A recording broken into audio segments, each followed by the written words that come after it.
오늘부터는 로마서의 말씀을 보겠습니다. 로마서는 바울이 사도 바울이 3차 전도 여행을 이제 거의 끝날 쯤에 이제 3차 전도 여행은 에베소에서 한 3년 동안 복음을 전합니다. 그런데 그 에베소에서 복음을 전했는데 그 폭동이 일어났어요. 예수 믿는 사람들을 이제 바울과 예수 믿는 그 교회에 이제 폭동을 일으켜서 소요를 일으키는 거죠. 그래서 바울이 할 수 없이 이제 에베소에서 이제 떠나게 됩니다.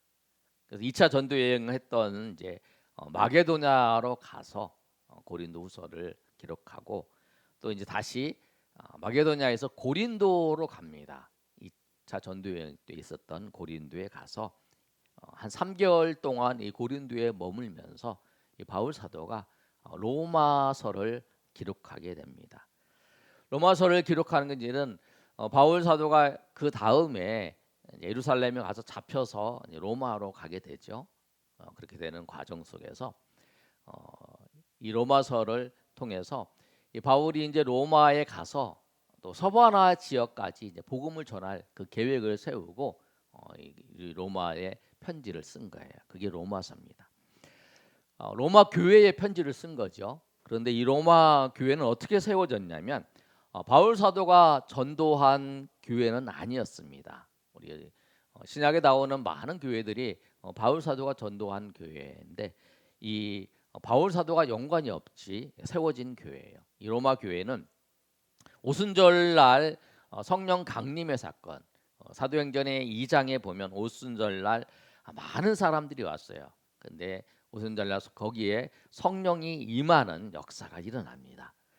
그때 일어났던 사람들이 로마로 다 자기가 왔던 지역으로 다 뿔뿔이 흩어지게 되는 거죠. 이제 그 6월절 즈음에 이제 와가지고 6월절이 지나고 난 다음에 50일이 이제 오순절이니까요. 그때까지 보통 있는 사람이 있어야 되니까. 근데 와가지고 이제 그 자기 각자의 지방으로 이제 가서 거기서 이제 복음을 전하게 된 거예요. 사도행전 2장 10절에서 13절까지 말씀을 보면 그 당시에 그 오순절 날 성령 강림의 역사가 일어날 때에 그 예루살렘에 있었던 사람들의 어떤 사람들이 왔는가를 표현하고 있는데 부르기아와 밤빌리아, 애굽 및 구레네에 가까운 리비아 여러 지방에 사는 사람들과 로마로부터 온 나그네 곧 유대인과 유대교에 들어온 사람들과 그러니까 이제 그 사람들이라는 거예요. 이 로마로부터 온 나그네, 로마로부터 온 유대인과 유대교에서 들어온 사람들이 이제 거기에 도착한 거예요. 그래서 그때 이제 거기서 이제 하나님의 큰 일을 보고 그들이 이제 성령의 충만함을 받게 되온 거예요. 그 사람들이 이제 어떻게 했냐면 로마로 가서 로마에 회당을 중심으로 해서 전도를 쭉 하게 됩니다. 그래서 이제 가정교회를 세웠다라는 거예요. 그래서 이제 그 로마의 교회가 생기게 된 거예요. 성령 충만한 성령 강림의 역사를 통해서 복음이 전달되고 또 그 과정을 통해서 이 로마의 교회가 세워진 거죠. 근데 그 당시에는 가정에서 중심으로 교회가 세워지고 또 더 많이 모이면 장소가 이제 생긴 거죠. 그런데 로마 교회가 생겼는데 로마 교회가 생기고 난 다음에 예수님 믿는 사람하고 로마의 유대인들하고 이제 서로 이제 다툼이 생긴 거예요. 예수님을 전하니까 유대인들이 또 이제 그 에베소에서 있었던 그 소요처럼 이 유대인들이 예수 믿는 사람을 핍박을 하면서 이렇게 막 이렇게 문제가 생긴 거예요. 그래서 황제가 AD 49년에 로마에 있는 모든 유대인들은 다 로마를 떠나라 이렇게 명령을 해버린 거예요. 그래서 모든 사람들이 유대인들은 로마에 있는 유대인들은 다 로마를 떠나버린 거예요. 그래서 우리가 여러분 잘 아시는 것처럼 브루스길라와 아굴라가 로마에 살았는데 그 사람이 로마를 떠나서 고린도에 가게 된 거죠. 그리고 고린도에 가게 됐을 때에 이제 바울 사도를 고린도에서 만나요. 그래서 에베소에 가서 또 3차 여행 때 전도를 하고 같이 이제 하다가 나중에 이제 이 일이 풀리니까 다시 이제 로마로 가게 되는 거죠. 근데 이 당시는 뭐냐면 이 황제가 이제 49년에 황제가 되고 49년 41 황제가 되고 이제 41년에 황제가 됐다가 51년도에 54년도에 이 황제가 죽는데요. 그 사이에 이제 이 황제가 이제 그 죽으면서 이게 해제가 된 거예요. 이제 로마를 떠난 유대인들 다 올 수 있게 된 거예요. 그래서 로마에 유대인들이 다 유대 그리스도인들이 다 모이게 된 거예요. 그 상황 속에서 이제 바울 사도가 편지를 쓰게 된 거예요. 그러면서 자기가 전도한 교회가 아니기 때문에 복음이 무엇인지, 예수님을 믿는 것이 무엇인지에 대해서 잘 기록하고 있어요. 로마서는 중심 주제가 뭐냐면 복음이에요. 복음. 우리 이번 올해의 표어도 있잖아요. 복음이 관련돼 있잖아요. 그리고 우리 비전 선언문에도 복음으로 회복되고, 그리고 복음이에요.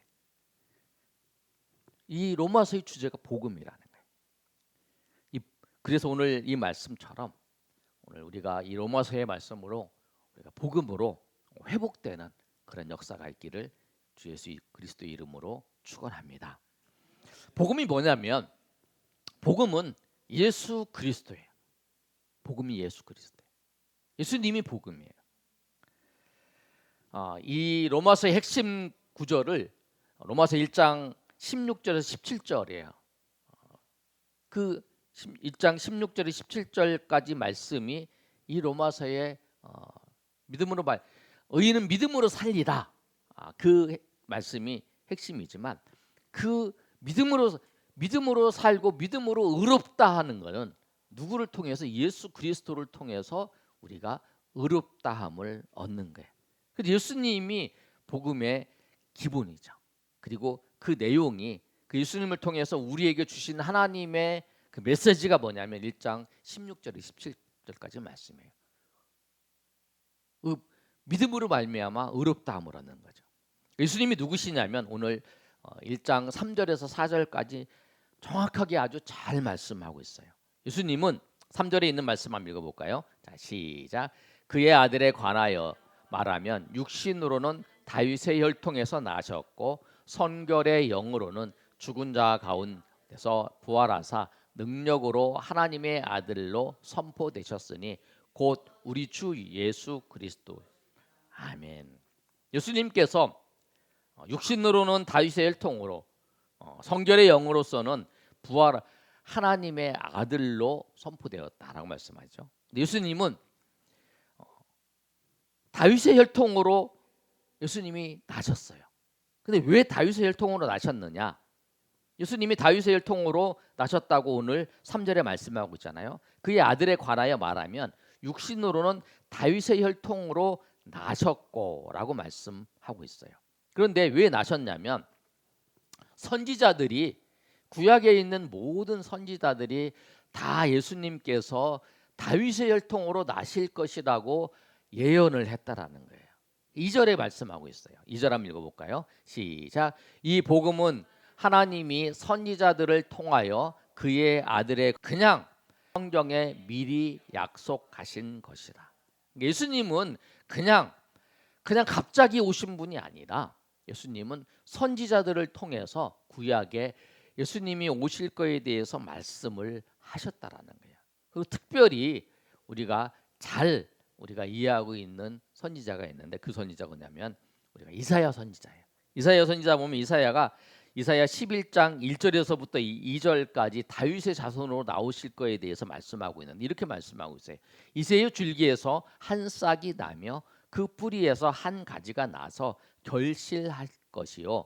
2절 읽어보겠습니다. 시작. 그 위에 영 곧 지혜와 총명의 영이요 모략과 재능의 영이요 지식과 여호와를 경외하는 영이 강림하시리니. 이새의 줄기가 뭐냐면 다윗의 아버지가 이새예요. 이새의 줄기에서 다윗 이새와 다윗 그 줄기에서 누가 난다면 메시아가 난다는 거예요. 다윗의 줄기에서 메시아가 난다라고 하는 것을 말씀하는.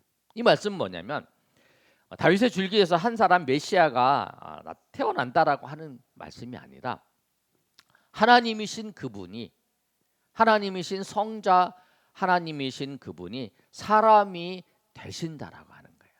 사람이 되셔서 우리 가운데 오신다라고 하는 거예요. 그게 구약의 선지자를 통해서 예언해서 말씀하고 있는 거예요. 다윗의 혈통에서 그 하나님이신 그분이 사람이 되어서 오실 거다라고 말씀한 거죠. 그리고 그 구체적인 방식은 이사야 7장 14절 우리가 잘 아시는 말씀이죠. 그 말씀에 이렇게 말씀하고 있어요. 한번 읽어볼까요? 그러므로 주께서 친히 징조로 너희에게 주실 것이라. 보라, 처녀가 잉태하여 아들을 낳을 것이요 그의 이름을 임마누엘이라. 마태복음에 보면 예수님이 나시고 난 다음에 전사들이 그 찬양하는 장면도 나오고요. 그런데 그때 보면은 그 얘기잖아. 아들을 낳으리니 그 이름을 임마누엘이라. 너희와 함께한다. 처녀가 잉태해 아들을 낳을 것이다. 그 말씀이 나오잖아요. 그 말씀을 이룬 거잖아요. 그 말씀처럼 하나님이신 그분이 사람이 되셔서 다윗의 혈통으로 사람이 되셔서 우리 가운데 오신다라고 하는 거예요. 그런데 이 하나님이 사람이 되셔서 우리 가운데 오셨는데 그분이 하나님의 아들이신 것을 확실하게 선포를 해야 돼. 그 선포하는 그 때가 언제냐 그러면 예수님이 죽음에서 부활을 하신 다음에 그 부활하심을 통해서 하나님의 아들이신 것이 선포된다는 거예요. 4절의 말씀을 한번 읽어볼까요? 우리 4절 시작. 성결의 영으로는 죽은 자들 가운데서 부활하사 능력으로 하나님의 아들로 선포되셨으니 곧 우리 주 예수 그리스도시니라. 이게 성결의 영으로는 부활하사 하나님의 아들로 선포됐다는 거예요. 하나님의 아들로 여기서 선포됐다라고 하는 건 뭐냐면 하나님의 아들로 드러나게 됐다는 거예요. 몰랐던 사람들도 부활하심을 통해서 하나님의 아들로 공포된 것을 보게 됐다라는 거죠. 예수님이 하나님이 아니셨는데 부활하심을 통해 하나님이 되셨다가 아니고 예수님은 원래부터 하나님이시고 하나님이신 그분이 사람이 되셨고 그리고 사람이 되신 그 하나님이 부활하심을 통해서 모든 사람들이 알 수 있도록 공포를 했다라고 하는 거예요. 그분이 누구를 통해서 다윗의 혈통으로 오셨다라고 말씀하는 다윗의 혈통으로. 그런데 우리가 드라마 보면 그 암행어사 나오는 장면이 있잖아요. 제가 이제 어렸을 때 드라마를 보면은 이제 암행어사가 허름한 옷을 입고 이렇게 관찰을 하다가 이제 그 탐관 오리를 이제 하기 위해서 다 파악을 하고 난 다음에 암행어사 출대야 그러고 난 다음에 막 이렇게 가가지고 다 잡아들이고 그 다음에 이제 왕의 권한을 가지고 이렇게 다 다스리잖아요. 그 장면을 보면 그 암행어사가 출도하기 전까지는 사람들이 암행어사인지를 몰라요. 그러나 암행어사 출도를 하니까 그 사람이 암행어사는 것을 알잖아요. 그처럼 사람들이 예수님이 하나님이신 거를 모르지만 부활하심을 통해서 예수님이 하나님이신 거를 알게 된다는 거죠. 왜? 공포하는 거예요. 내가 암행어사다라고 선포하는 것처럼 그게 이제 공포하는 거잖아요. 선포하는 것처럼 그렇다라는 거예요. 그래서 가장 복된 소식이 뭐냐면 복음은 가장 복된 소식이에요. 복음이라는 그 단어는 복된 소식이라는 거예요. 우리에게 있어서 가장 복된 소식이 뭐예요, 여러분? 내가 돈을 많이 벌었다. 요새 우리나라에 주가가 막 이렇게 올라가잖아요. 그래서 주식을 투자를 했는데 주식이 많이 올랐다. 아니, 내가 땅을 샀는데 내가 집을 샀는데 집값이 올랐다. 그게 우리에게 기쁜 소식입니까? 여러분에게 아니라는 거예요. 우리 가장 기쁜 소식은 뭐냐면 하나님께서 우리를 구원하시기 위해서 예수님이 사람이 되셔서 오셨다라는 거예요. 그리고 그것이 뭐냐면 우리를 구원하시기 오셔서 예수님이 사람이 되셔서 우리를 위해 죽으시고 부활하셨다라고 하는 거. 그리고 그것을 믿으면 믿으면 하나님이 우리를 의롭다 여겨주시는가, 그게 칭이라는 거예요. 의롭다 여겨, 죄인인데 의롭다 여겨주시는 거예요. 그리고 우리를 의롭다 여겨주실 뿐만 아니라 자녀 삼아 주시는 거라는 거예요. 우리는 가장 기쁘고 행복한 소식을 듣고 살아가는 사람이에요. 그래서 우리에게는 감사밖에 하나님 앞에 드릴 게 없어요. 현실이 어려워도 감사하고, 슬픈 일이 있어도 감사하고, 마음이 상한 일이 있어도 감사하고, 기분 나쁜 일이 있어도 감사할 수 있어요. 왜? 우리는 복음을 만났기 때문에 그렇습니다. 우리가 복음을 만났어요. 예수님을, 기쁜 소식을 우리가 받아들였다는 거예요. 그래서 복음을 만나면, 정말로 복음을 만나고 그 복음의 은혜를 체험한 사람은 항상 기뻐하고 감사하며 살 수 있어요. 아멘. 정말 여러분이 그 복음이신 예수 그리스도를 정말 여러분이 만나셨나요? 그래서 바울 사도는 이 로마 교회 성도들이 다, 그러나 복음이 무엇인가를 한 번 더 전해주면서 다시 한번 이 복음의 감격과 은혜 가운데 거하기를 원하는 거예요.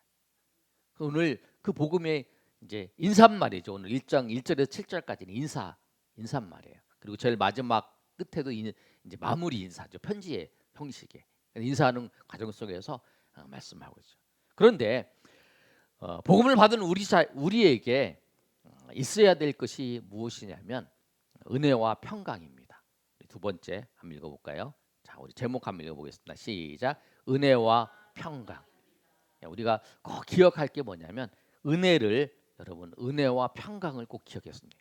우리가 복음을 받아들인 자, 그리고 이 은혜, 이 복음도 우리가 은혜로 하나님께서 우리에게 주신 거죠. 우리가 그냥 자격이 있어서 받는 게 아니잖아요. 하나님은 우리 가운데 은혜로 우리 가운데 주신 거예요. 그리고 평강은 뭐냐면 이 은혜로 통해서 이 복음을 받아들인 자가 복음을 누리고 살아가는 자에게 하나님이 주시는 평강을 경험할 수 있는 거죠. 그래서 오늘 바울 사도는, 여러분이 바울 서신이 13개가 있는데 그 편지를 여러분 쭉 읽어보시면 공통적인 특징이 있어요. 뭐냐면 앞에 인사말에 은혜와 평강이 꼭 들어가 있어요. 그 다음에 제일 마지막에 은혜가 있을지어다. 너에게 은혜와 평강이 있기를 소망한다. 은혜와 평강이 있기를 소망한다. 이렇게 했어요. 그리고 7절에 오늘 말씀을 보시면 또 이렇게 한번 읽어볼까요? 한번 우리가 은혜와 평강을 생각하면서 읽어보겠습니다. 시작. 로마에서 하나님의 사랑을 받고 성도로 부르심을 받은 모든 자에게 하나님 우리 아버지와 주 예수 그리스도부터 은혜와 평강이 있기를 원하노라. 아멘. 은혜와 평강이 있기를 원하노라고 이렇게 인사말을 했어요. 디모데 전후서와 그다음에 디도서, 그다음에 빌립보서 같은 경우에는 은혜와 평강 하나 더 국류를 집어넣는 경우도 있지만 대부분 다 은혜와 평강이 있어요. 그래서 여러분 항상 하나님께서 주시는 은혜와 평강을 우리가 소망하면서 살아야 된다는 거죠. 은혜는 하나님 우리에게 값없이 주시는 거죠. 또 평강은 뭐냐면 샬롬이에요. 샬롬. 하나님과의 평화, 그 다음에 사람과의 평강, 화평, 평화, 다 이게 평강이 같은 말이죠. 그 다음에 만물과의 평화죠. 그래서 우리가 항상 우리한테 평강과 은혜, 평화와 은혜 우리가 있어야 되는 거예요. 하나님의 은혜가 우리에게 있어야 되고, 또 은혜를 누림을 통해서, 그 복음을 누림을 통해서 마음의 평강이 있어야 돼요. 그래서 사람들에게 인사할 때 은혜와 평강, 우리가 은평, 은혜와 평강, 여러분 인사할 때 은혜와 평강이 깃들기를 그렇게 꼭 해야 되는 거예요.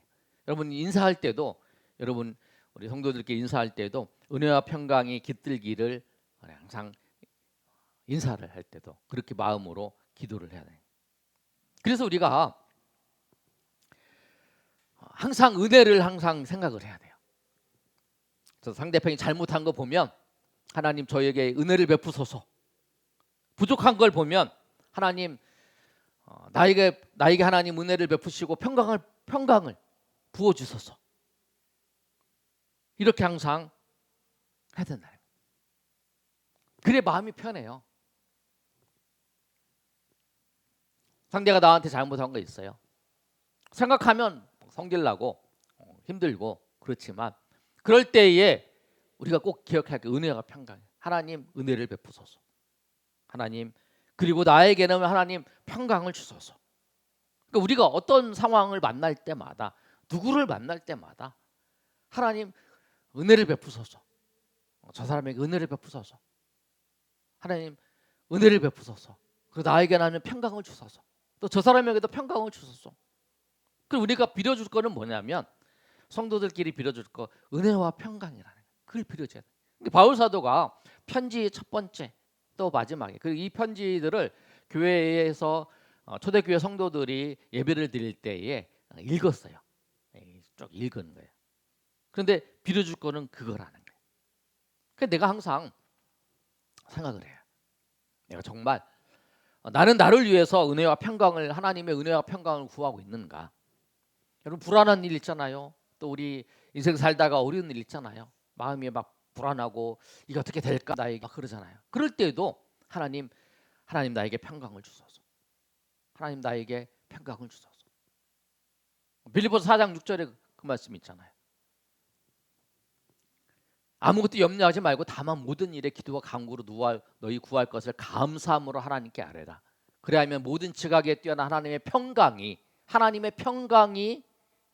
너희 마음과 생각을 지키시리라. 그러니까 염려하고 또 걱정거리가 있을 때 하나님 앞에 기도하면 기도하면 하나님께서 마음 지키시네. 그러면 기도하는 걸 통해서 평강을 얻는 거잖아요. 그러니까 우리가 항상 우리의 인생을 살아가는 데 있어서 우리 성도들과의 관계 속에나 아니면 사람과의 관계 속에나 항상 누구한테 항상 그 빌어줄 거는 뭐냐면 우리가 그에게 빌어줄 것은 하나님의 은혜와 평강이 임하도록 빌어줘야 한다.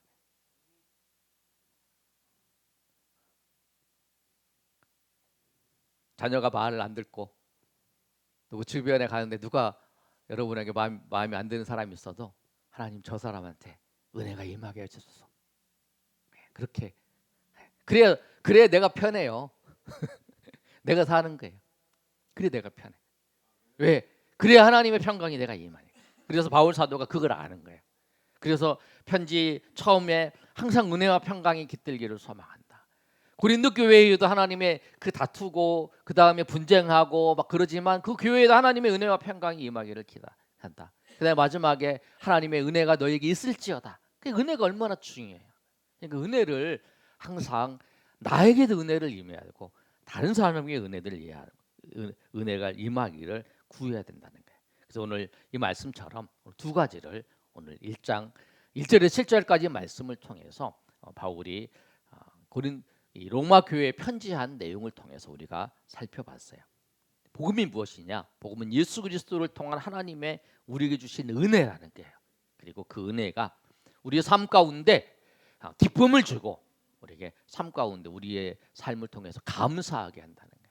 그래서 우리의 성도들과 우리의 삶 가운데 여러분의 인생 가운데 항상 꼭 잊지 말고 오늘부터 꼭 잊지 말고 기억해야 될 것은 은혜와 평강을 우리 꼭 기억하셔서 우리가 은혜를 받기를 우리가 사람을 위해 기도하면 그러잖아요. 그 사람이 기도를 받지 않으면 나한테 그 은혜가 임한다잖아요. 여러분이 그렇게 서로를 위해서 은혜를 달라고 기도해 주시고 평강이 임하달라고 기도해 주시고 그래서 그 은혜와 평강이 우리 교회에 우리의 모든 여러분의 삶 속에 충만히 임하시기를 그래서 하나님의 은혜가 넘치시기를 예수님의 이름으로 축복합니다.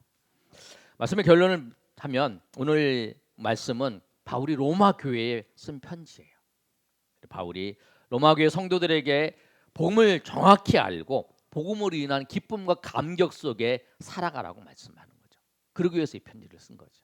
그리고 자기가 어떤 사역을 하는데 이 로마 교회 성도들이 도와서 이